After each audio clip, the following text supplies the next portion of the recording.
Hello. Welcome to Pachi Travels. Today, I'm excited to share with you 10 incredibly useful tips that you should definitely consider before booking a cruise on the magnificent Jewel of the Seas by Royal Caribbean. Whether you're interested in finding the best beverage packages, discovering the most recommended rooms, exploring the exciting onboard activities, indulging in the delicious variety of restaurants, or learning clever ways to save money during your cruise, this video has got you covered. So, grab a snack, sit back, and let's dive into these valuable tips that will make your cruise experience unforgettable. The location of the cabin can affect the sensation of motion on the ship. I recommend choosing a room in the center of the ship to minimize movement, especially if you are prone to seasickness. Don't forget to have motion sickness pills on hand, just in case. Please be aware that it is an older ship and may experience more rocking and rough seas compared to newer vessels. You also have to take into account when making the reservation, is that the rooms on the first floors, you can hear the noise of the engines, making it very difficult for you to be able to sleep.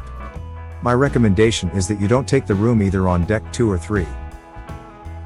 Avoid purchasing the drink packages on Royal Caribbean, as they can be quite expensive and may not be worth it if you're not planning on spending a lot of time on the ship. In order to make the alcohol packages a good value, you would have to drink quite heavily every day, and everyone in your room would have to purchase the package as well. Keep in mind that if you purchase a package for one person, it must be purchased for all guests in your stateroom. It's important to weigh the cost and decide if it makes sense for your individual situation before committing to a drink package. Before the embarkation day, at least one person from your cruise party will need to provide credit card information. On the day of embarkation, you will find access cards in your stateroom. These cards will serve as your identification when entering and exiting the ship, as well as for making purchases on board the Jewel of the Seas. Throughout the cruise, all expenses will be charged to the credit card provided. On the first day, you may notice a pre-authorization charge on your card, without any specific details. In my case, we were charged $100, and subsequently, the daily gratuities of $16 per person were added, along with any additional expenses from the previous day. On the second to last day of the cruise, any excess charges were refunded, resulting in a perfectly balanced account in the end. The restaurants included in the cruise fare offer a wide variety of high-quality cuisine, ranging from international flavors to delectable specialties. This means you don't need to spend extra on specialty dining as the inclusive options are exceptional. One of the most delightful aspects of cruising is that all your meals and basic beverages are already covered in the fare, allowing you to indulge without worrying about additional costs. However, on ships like the Jewel of the Seas, there are specialty restaurants like sushi venues that offer unique culinary experiences but come with additional charges. These can be a flat fee or per dish, and the more affordable options start at around $60. Aside from the specialty choices, there is a buffet available where you can savor a wide array of dishes at your own pace. Additionally, the main dining room offers a delightful 3-course meal with ever-changing menus each night, ensuring you never get bored with the dining experience.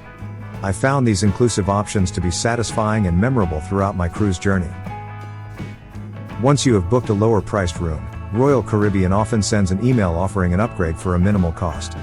During my recent cruise on the Jewel of the Seas, they offered me an upgrade for just €60 per person, whereas booking the higher category room directly would have cost €400 per person.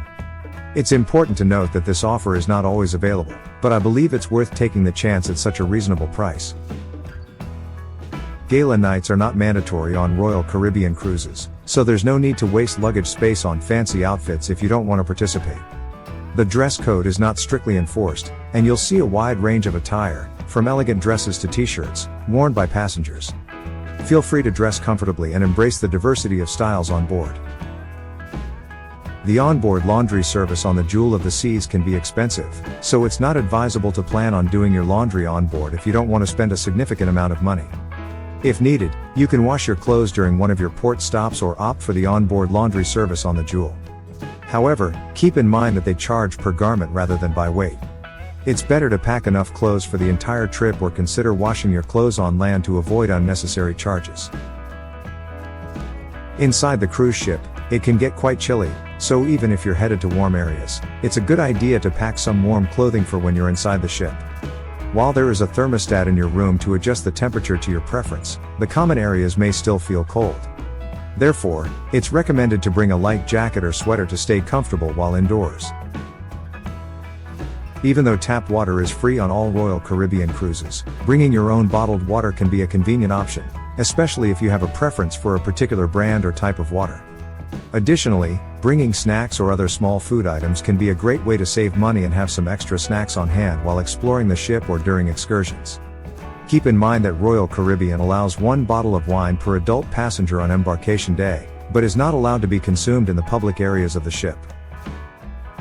Activities on the ship are limited, and even more limited are the free activities. Through the web application, you can find all the activities, but some require payment. If you'll be spending many days at sea, I recommend bringing playing cards or a book from home to pass the time. On the ship, there is a board game area with cabinets full of games to enjoy an afternoon with your family. This area is right in front of the pool tables, which are also a good and free option. Thank you so much for watching this content. I appreciate your support and I hope you found these tips helpful. Don't forget to leave your comments and suggestions below. I look forward to connecting with all of you in my upcoming videos. Stay tuned and happy cruising.